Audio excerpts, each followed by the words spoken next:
Juru parkir terlihat beroperasi di area parkir depan kantor Dinas Kependudukan dan Pencatatan Sipil atau Disdukcapil Kota Ambon, Jalan Rijali, Kelurahan Karangpanjang, Kecamatan Sirimau, Kamis 22 Januari 2026.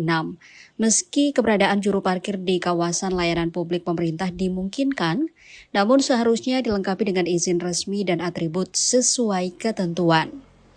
Namun, kondisi tersebut tidak terlihat di area parkir depan kantor Disdukcapil Kota Ambon. Pantauan tribunambon.com, juru parkir yang beroperasi di lokasi tersebut tidak menggunakan atribut resmi seperti kartu identitas, rompi, maupun peluit. Meski demikian, mereka tetap memandu kendaraan yang masuk dan keluar area parkir.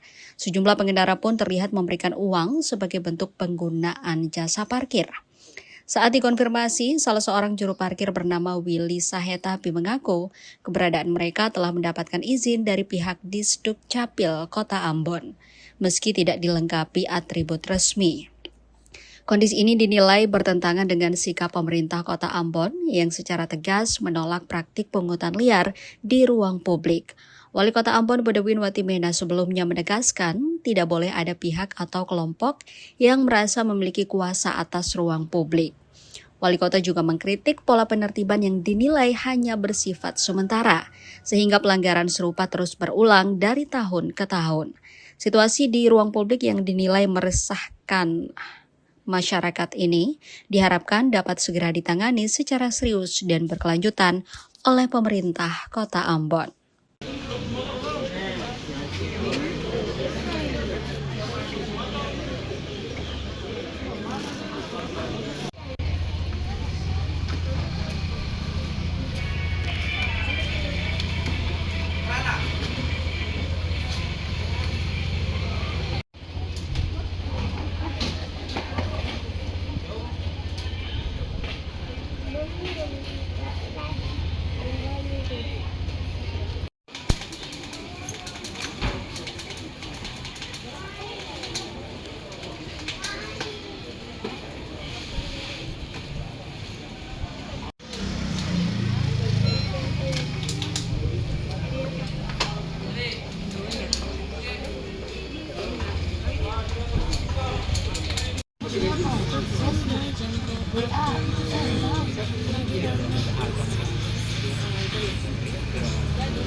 Download Tribun X sekarang, menghadirkan lokal menjadi Indonesia.